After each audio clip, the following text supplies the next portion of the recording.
Alhamdulillah, wassalatu wassalamu ala rasulillah, wa ala alihi wa ashabihi wa man walah. A'udhu billahi minash shaitanir rajim.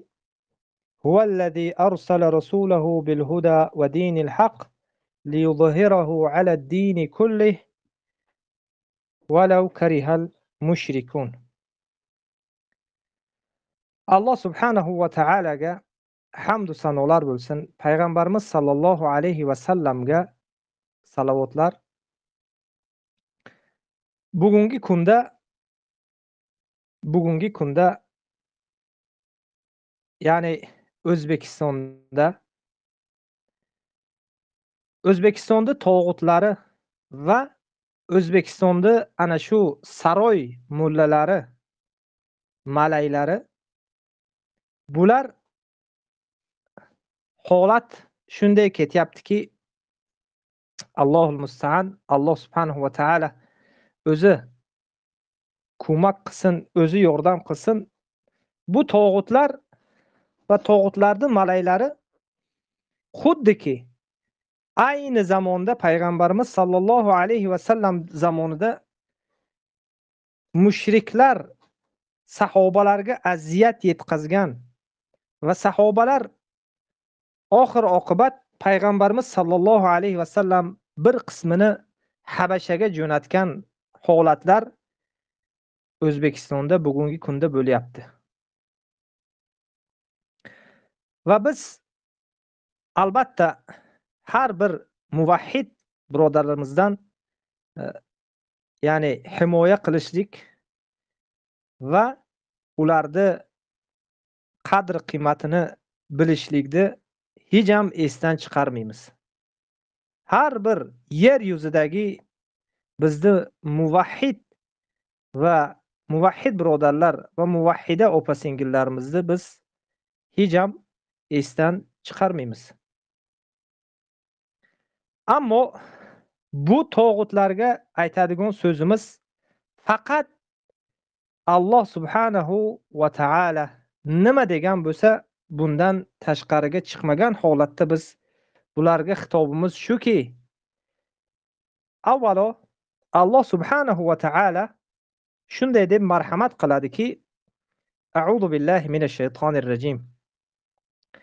Innal ladina yu'dhuna Alloha va rasulahu la'anahumullohu fid dunya wal akhirah wa a'adda lahum 'adhaban muhina.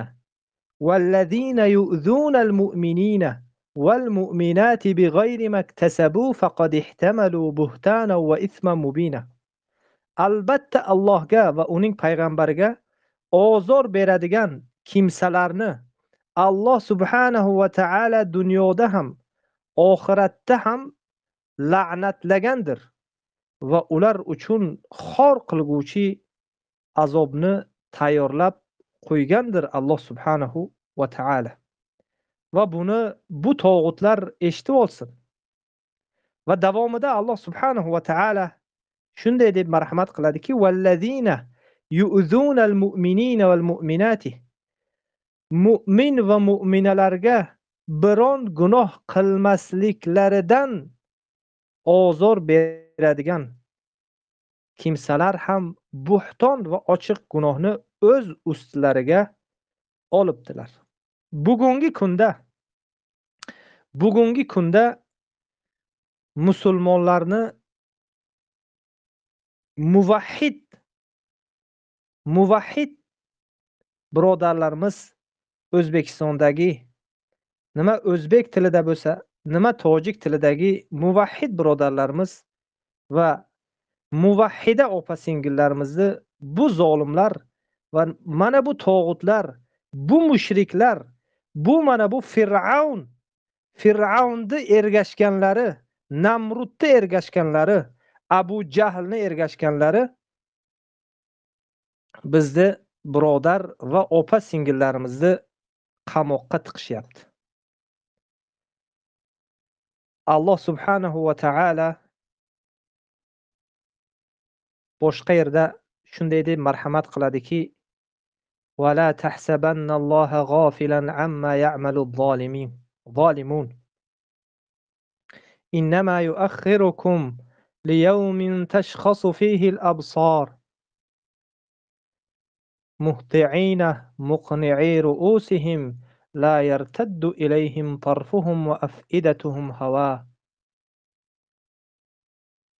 وأنذر الناس يوم يأتيهم العذاب فيقول الذين ظلموا ربنا أخرنا إلى أجل قريب نجب دعوتك ونتبع الرسل أولم تكونوا أقسمتم من قبل ما لكم من زوال.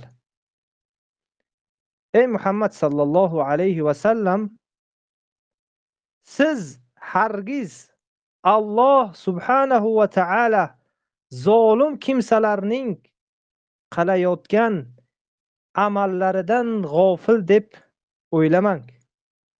Va biz ham aytamiz, ey muvahhid, O'zbekistondagi muvahhidlar va Tojikistondagi muvahhidlar, O'zbekiston va Tojikistondagi muvahhid va muvahhida opa-singillarimiz, sizlar ham bilinglarki, Alloh subhanahu va ta'ala mana bu zolimlarning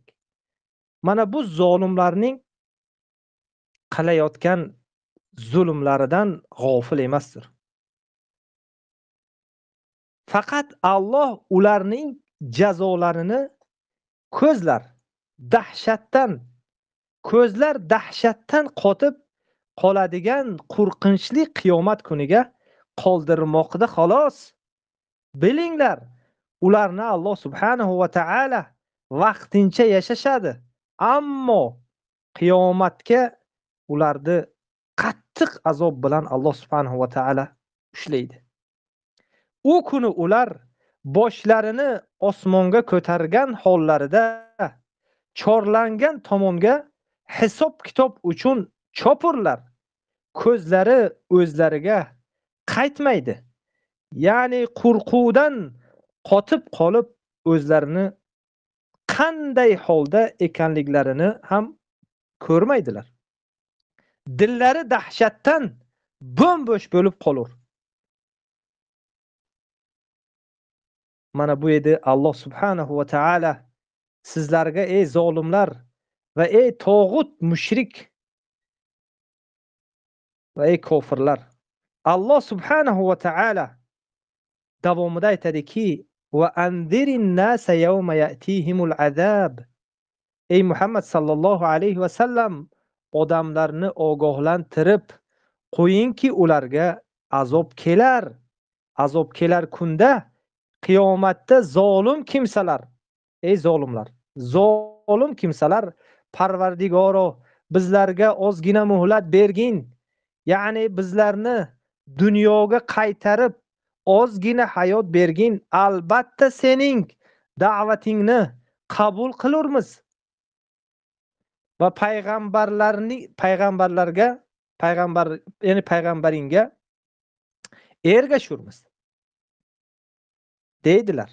Shunda ularga javob qilinur: ilgari hayot paytlaringizda hech qachon zavolga yuz tutmasligingiz, ya'ni hech qachon o'lmasligingiz va oxirat jazosiga duchor bo'lmasligingiz haqida qasam ichgan edingizlarmi?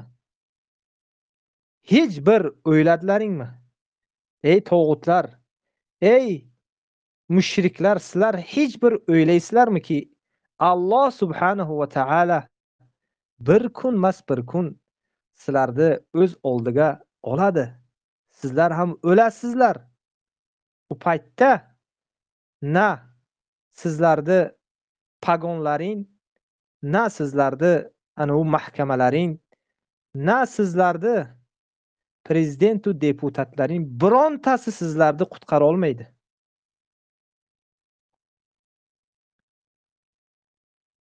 Va sizlarni ishlaring nima? Sizlar Alloh subhanahu va ta'ala sizlarni 1400 yil oldin sizlarni kim ekanliklaringni Alloh subhanahu va ta'ala aytgan. Alloh subhanahu va ta'ala shunday deb marhamat qilyaptiki, innallazina kafaru yunfiquna amvalahum liyasuddu an sabilillah فسينفقونها ثم تكون عليهم حسرة ثم يغلبون والذين كفروا إلى جهنم يحشرون ليميز الله الخبيث من الطيب ويجعل الخبيث بعضه على بعض فيركمه جميعا فيجعله في جهنم أولئك هم الخاسرون. Albatta kofir bo'lgan kimsalar mol dunyolarini Allohning yo'lidan to'sish uchun ishlaturlar. Bas uni sarflaydilar-u, so'ngra o'sha mollari o'zlariga hasrat, nadomat, pushaymon bo'lur qilgan ishlaridan. So'ngra mag'lub bo'lurlar. So'ngra ular mag'lub bo'lurlar. Ey kofirlar, ey tog'utlar, mag'lub bo'lasizlar. Kun kelib mag'lub bo'lasizlar. Alloh subhanahu va taala sizlar haqida nima dedi? Alloh subhanahu va taala sizlar haqlaringda aytdiki: "Siru fil ard. Awalam yasiru fil ardi fayanzuru kayfa kana aqibatu allazina min qablihim." Hech o'yladilaringmi? Ey tog'utlar, Alloh subhanahu va taala aytayaptiki: "Awalam yasiru fil ardi fayanzuru kayfa kana aqibatu allazina min qablihim kanu ashadda minhum quwwatan wa atharu al-arda wa 'amaruha akthara mimma 'amaruha wa ja'atuhum rusuluhum bil bayyinat fama kana Allahu liyadhlimahum walakin kanu anfusahum yadhlimun." Axir ular yer yuzida sayru sayohat etishib, o'zlaridan avvalgi payg'ambarlarni yolg'onchi qilib, iymonsiz ketgan kimsalarning oqibatlari qanday bo'lganini ko'rsalar bo'lmaydimi? O'sha halok bo'lgan kimsalar bulardan, ya'ni Makka kofirlardan ko'ra kuchli, quvvatliroq bo'lgan va o'z yerlarini bular obod qilganidan ko'ra ko'proq haydab, ya'ni ekinzorlarga, ya'ni qisqa qilib aytganda ular, ey tog'utlar, bugungi sizlar bor holatlaringdan ular kuchliroq edi. Va Alloh subhanahu va taala davomida aytadiki: "Summa kana aqibatal ladina asa'u su'a an kazzabu bi ayati Allahi wa kanu biha yastahzi'un. Allohu yabda'ul khalqa thumma yu'iduhu." ila oxir oyat. So'ngra oxiratda esa Allohning oyatlarini yolg'on deyish va ularning ustidan kulish bilan o'zlariga yomonlik qilgan kimsalarning oqibati yanada yomonroq bo'ldi. Sizlar bugun sizlar bir musulmonni qamatib, bir muvahhidni qamatib, sizlar Allohni aytganiga sizlar qarshilik qilib va ana shu kofir Abu Jahlni ishini qilyapsizlar. Albattaki Alloh subhanahu va taala sizlarni shunday qo'ymaydi, chunki sizlar ibrat oladigan kimsalar emassizlar. Qul siru fil ardi fanzuru kayfa kana aqibatu allazina min qabl kana aktharuhum mushrikin. Ey Muhammad sallallohu alayhi va sallam, mushriklarga ayting, yer yuzida sayru sayohat qilib ilgari o'tganlarning oqibatlari qanday bo'lganini ko'ringlar. Ularning ko'plari mushrik edilar. Ozgina bu haqida ozgina fikr qilinglar. O'zlaring uchun bu yaxshilikdir. Bu o'zlaring uchun yaxshilikdir. Va Namrud haqida bir fikr qilinglar. Fir'avn haqida bir fikr qilinglar. Va bugungi kunimizda ana shu, ya'ni Kremlda yotgan Lenin, mulhid haqida bir fikr qilinglar. Alloh qabr qabul qilmadi. Alloh subhanahu va taala shunday deb marhamat qilyaptiki, faltaqatahu alu fir'auna liyakuna lahum aduwwan wa hazana inna fir'auna wa hamana wa junudahuma kanu khati'in. Fir'aun, Homon va uning lashkari xatolikda hammasi bitta edi. Alloh subhanahu va taala boshqa joyda Fir'avnning oqibatini aytayaptiki, fawaqahu Allohu sayyiati ma makaru va haqa bi ali fir'auna su'ul azab. النار يعرضون عليها غدوا وعشية ويوم تقوم الساعة أدخلوا آل فرعون أشد العذاب.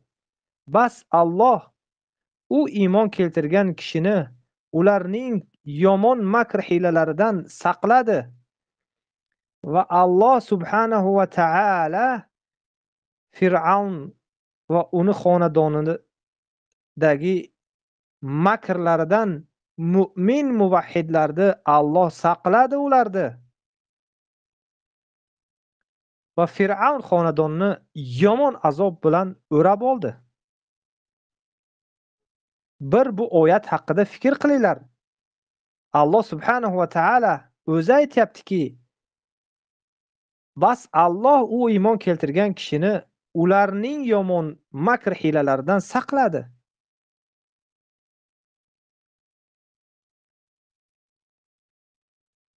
Va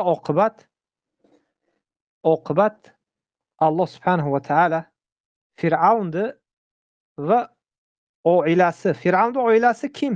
Vaziri va lashkari. Davomida Alloh subhanahu va taala aytdiki, u azob bir olovdorki, ular ertayu kech o'shanga kundalang qilinib kuydiriladi. Ular o'shanga kuydiriladilar. Yoki kuydiradi. Alloh subhanahu va taolo o'sha har kuni, har ertayu kech qiyomat soati qoyim bo'lganida yoki o'sha qiyomat soati qoyim bo'ladigan kunda esa do'zax maloikalari Fir'avn va uning xonadonini eng qattiq azobga kiritadi. Fir'avn va xonadonini hammasini qattiq azobga kiritinglar deb Alloh subhanahu va taolo buyuradi. Bu oyat qabr azobini borligiga ham dalolat qiladi. To qiyomat kunigacha azob bo'lib turadi qabrda. Hech kim bu armiyalar, mana bu atrofdagi kishilar bular birontasi yordam qila olmaydi.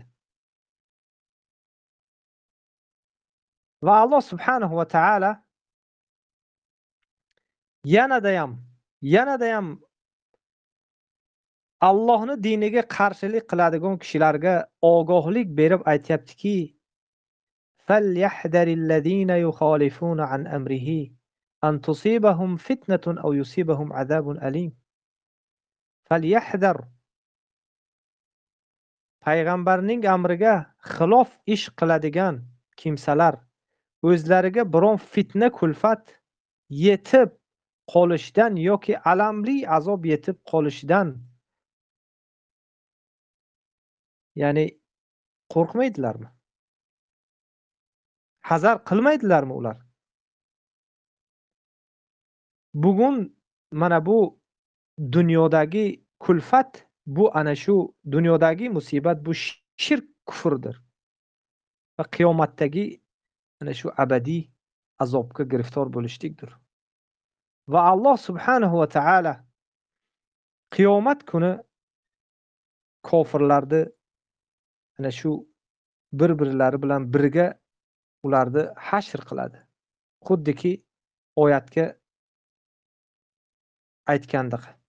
Uhshurul ladina zalamu va azwajahum va ma kanu ya'budun. Ey maloikalar, sizlar zolim kofir bo'lgan kimsalar va ularning ham tovoqlarini o'sha o'zlariga o'xshagan, o'zlariga yordam bergan kishilar bilan birga hamda ular ibodat qilib o'tgan narsalarini to'planglar. Albatta, bugun bir kishida vaqtincha bir narsa qo'lida bo'lishi mumkin. Bir narsa qo'lida bo'lishi mumkin. Hukumat bo'lishi mumkin, armiya bo'lishi mumkin. Lekin bu abadiy emas. Bu vaqtinchadir. Kun keladida bu qo'ldan ketadi. Qo'ldan ketgandan keyin insonda nima qoladi? Insonda yaxshi amal qilgan bo'lsa, ana shu yaxshi amal qilgani qoladi. Ammo yaxshi amal qilmagan bo'lsa-chi? Yaxshi amal qilmagan bo'lsa-chi? U holatda qattiq azobga giriftor bo'ladi. Shuning uchun sizlar, ey mushriklar, sizlar bir kishiki la ilaha illalloh dedi. Shuni meni Robbim Alloh degan kishini ataqtuluna rajulan ay yaqula robbiyalloh. Sizlar bir kishiki faqatgina meni Robbim Allohdir degan kishini sizlar o'ldirasizlarmi? Ataqtuluna rajulan ay yaqula robbiyalloh. Meni Robbim Allohdir degan kishini sizlar o'ldirasizlarmi? Alloh subhanahu va taala buni ana shu Makka mushriklariga aytgan edi. Ammo bu sizlarga ham tegishli, bu ey zolimlar. Bu bizning birinchi xitobimiz zolimlargadir. Va bizning ikkinchi xitob qilishimiz, ikkinchi qismi bu ana shu zolimlarni malayi bo'lgan saroy mullalar, saroy laykalari. Alloh subhanahu va taala ey saroy mullalari, sizlar esdan chiqarmanglar. Alloh subhanahu va taala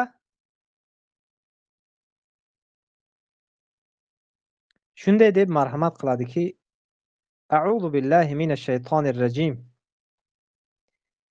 Innal ladhina yaktumuna ma anzalna minal bayyinati wal huda min ba'di ma bayyanahu lin-nasi fil kitab ulaika yal'anuhumullohu va yal'anuhumul la'inun. Biz nozil qilgan hujjatlar va hidoyatdan iborat Muhammadning sallallohu alayhi vasallam haq payg'ambar ekanligi haqidagi narsalarni odamlarga kitobda, Tavrotda ravshan qilib berganimizdan keyin berkitgan kimsalarni shubhasiz Alloh la'natlagay va la'natlovchi zotlar, maloikalar va mu'minlar la'natlagaylar.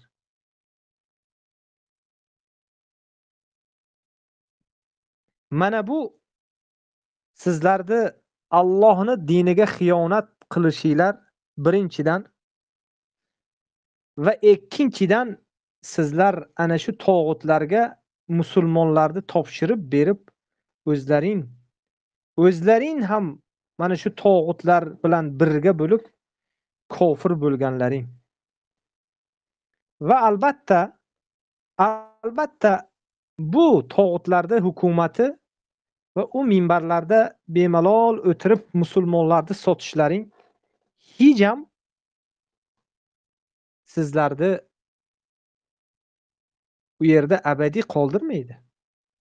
Bir kun mas sizlar ham ketasizlar. Lekin sotqin ekanliklaring tarixda qoladi. Sotqinlar degan nom bilan tarixda qolasizlar. Ammo qancha kishilar harakat qilib Allohning dinini yetkazib, Allohning dini orqali qamoqlarga tushyapti va ularga 5 yildan 9 yilgacha, 9 yildan 15 yilgacha muhlatlar beryapti. Albatta bu narsalar Alloh bundan g'ofil qolayotgan yo'q.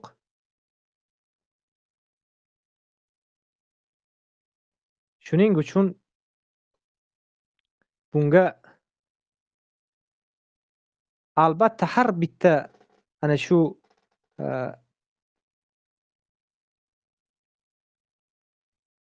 tog'utlarga yordam qilayotgan kishilar bular mana shu holatidan tavba qilib o'tmasalar bu kufr shirklari bilan dunyodan ketib abadiy jahannamga qoladigan holatlar bor. Buni esdan chiqarmanglar.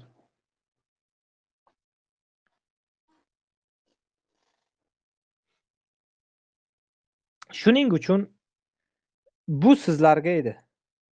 Albatta payg'ambarimiz sallallohu alayhi vasallam marhamat qilib aytadilarki, inni akhwafu ma akhafum an a'immatil mudillin deb Imom Termiziy rivoyat qiladilar. Men eng qo'rqadigan kishilarim sizlarga ana shu a'immatul mudillin, mana shu bugundagi saroy mullalarki tamom musulmonlarni bugungi kunda tavhidni o'rganayotgan, Allohni yakka yolg'iz o'zigagina sig'inaman deyotgan kishilarni bular tog'utlarga beryapti. Alloh subhanahu va taala sizlarni la'nat qilsin va la'nat qiluvchilar sizlarni la'nat qilsin. Albatta sizlar bu ishlaring shunday qolmaydi. Alloh subhanahu va taala Allohdan biz duo qilamizki, bu har bitta muvahhidni sizlar qamoqqa tashlayotganlaringga Alloh subhanahu va taala undanda battarroq dunyo va oxiratda azoblarni sizlarni chektirsin. Va bu mazlumlarni albatta duosi shunday qolmaydi. Duosi shunday qolmaydi. Va 3-mani xitobim o'zimni muvahhid birodarlarimga va muvahhida opa-singillarimga va biz bilaylik, albatta badal islamu g'ariban va sayaudu, ya'ni islom g'ariblik bilan kelgan. Fatuba lil g'uraba deb Rasululloh sollallohu alayhi vasallam g'ariblarga jannat bo'lsin. Albatta qiyomatga yaqin dinni ushlash xuddi bir cho'qday bo'ladi. Inson cho'qni qo'lida ushlasa, qo'li kuyadi. Tashavorsa kofir bo'ladi. Bu ana shu bizning dinimiz. Mana bugungi holat mana shunday bo'lyapti. Shuning uchun o'zimni muvahhid birodarlarimga shuni aytmoqchimanki, bizning Robbimiz bizga nima deydi? Bizning Robbimiz aytadiki, innallazina qalu robbunallohu thumma istaqamu tatanazzalu alayhimul malaikatu alla takhafu wa la tahzanu وأبشروا بالجنة التي كنتم توعدون. نحن أولياؤكم في الحياة الدنيا وفي الآخرة ولكم فيها ما تشتهي أنفسكم ولكم فيها ما تدعون. Alloh subhanahu va ta'ala shunday deb marhamat qilyaptiki, albatta Parvardigorimiz Allohdir deb, so'ngra yolg'iz Allohga toat ibodat qilishdi. To'g'ri, ustuvor bo'lgan zotlarning oldilariga o'lim paytida maloikalar tushib derlar: qo'rqmanglar va g'amgin bo'lmanglar. Sizlarga va'da qilingan jannat xushxabari bilan shodlaninglar. Allohu akbar. Allohu akbar. Bizlar hayoti dunyoda ham oxiratda ham sizlarning do'stlaringizdirmiz. Sizlar uchun jannatda ko'ngillaringiz tilagan narsalaringiz bordir va sizlar uchun u joyda istagan narsalaringiz bordir.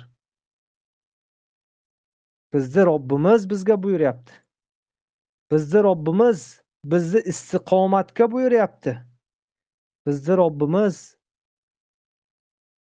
hatto payg'ambarimiz sallallohu alayhi va sallamga buyurganki: "Fastaqim kama umirt." Istiqomat qilgin, xuddi men buyurganimdaqa. Payg'ambarimiz sallallohu alayhi va sallam kunlarning birida ana shu Ka'bani tagida yonboshlab turganlarida Habbob ibn Arat keladi. Payg'ambarimiz sallallohu alayhi va sallamga aytadiki: "Ya Rasululloh, duo qiling, Alloh nusrat bersin. Duo qilingki, Alloh bizga nusrat bersin" deganda, Payg'ambarimiz sallallohu alayhi vasallam o'rinlaridan turib: "Sizlar sabr qilmaysizlar. Albatta Alloh diniga nusrat beradi. Ammo sizlar sabr qilmaysizlar. Sizlardan oldingi ummatlar ularni arra bilan ikkiga bo'lgan paytida ular o'zlarini dinidan qaytmaganlar. Shuning uchun albatta mashaqqat bo'ladi. Jannatga borishlik albatta mashaqqati bor. Ammo abadiy rohatga inson noil bo'ladi. Xuddiki Alloh subhanahu va taala buyurgandeki: innallazina qalu robbunallohu ثم استقاموا فلا خوف عليهم ولا هم يحزنون أولئك أصحاب الجنة خالدين فيها جزاء بما كانوا يعملون. Albatta Parvardigorimiz Allohdir degan kishilar, so'ngra to'g'ri yo'lda ustuvor bo'lgan zotlar uchun xavf xatar yo'qdir va ular g'amgin bo'lmaslar. Ana o'shalar jannat egalari bo'lib, u joyda mangu qolurlar. Bu ular qilib o'tgan amallarning mukofotidir. Bizni dunyoda qiladigan mukofotimiz nima? Alloh subhanahu va taala aytayaptiki: "Yuthabbitullohu allazina amanu bil qawli thabiti fil hayati dunya va fil akhirah." Alloh iymon keltirgan kishilarni hayoti dunyoda ham, oxiratda ham ustuvor so'z, ya'ni iymon kalimasi bilan sobit qadam qilur. Ammo zolimlar bo'lsa-chi? Va yudhillullohu zolimin va yaf'alullohu ma yasha. Zolimlarni esa Alloh haq yo'ldan ozdirur. Alloh o'zi xohlagan ishni qilur. Dunyo oxirat bu yerda dunyoda tavhidda sobit qadam bo'lishimiz, turishimiz va oxirat bo'lsa bu ana shu qabrda biz la ilaha illallohga bemalol javob bera olishimizdir. Alloh subhanahu va taolo bizni sobit qadam qiladi va sizlarni ham men sobit qadamlikka chaqiraman. Sobit qadam bo'linglar. Albatta har bitta sabr va sobit qadam bo'lishlikni oqibati go'zal bo'ladi. Dunyoni bu dunyo ozgina vaqtinchalik yashaymiz. Bir kun emas, bir kun o'lamiz. Lekin nima bilan o'lishimizda gap? Tavhid bilan o'lamizmi yo o'lmaymizmi? Ozgina dunyoni rohatini deb kufr shirkka ketishdan juda ham ehtiyot bo'linglar. Va sizlarni o'zimni va sizlarni sobit qadamlikka chaqiraman.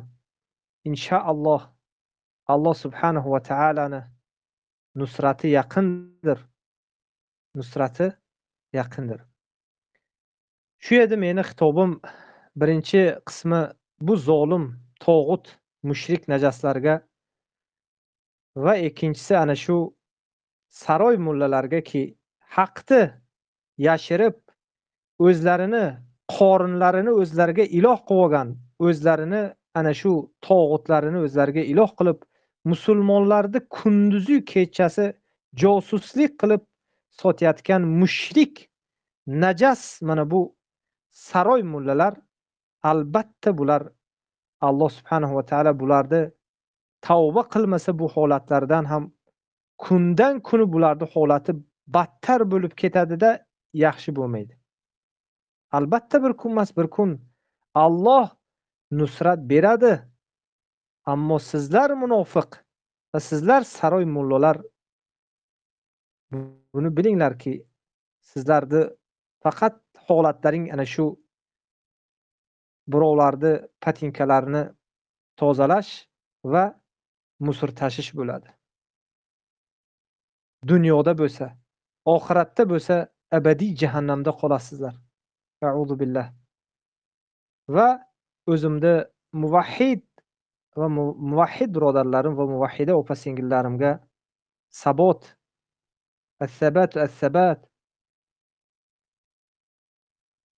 Alloh subhanahu va taolo sizlarni sobit qadam qilsin va Alloh subhanahu va taolo shuni aytamizki, Alloh bizni adashtirmasin. Bizni mana bu tavhid yo'lida sobit qadam qilsin. Albatta ozgina mashaqqat, ozgina qiyin, ammo natijasi bor. Natijasi oqibati jannatdir. Oqibati jannatdir. Shuning uchun barakallohu fikum va shu bilan so'zimizni yakunlaymiz. Inshaallohki mani so'zim o'zimni ana shu birodarlar va singillarga borib yetadi deb o'ylayman. Subhanakallohumma va bihamdik ashhadu an la ilaha illa anta astaghfiruka va atubu ilayk.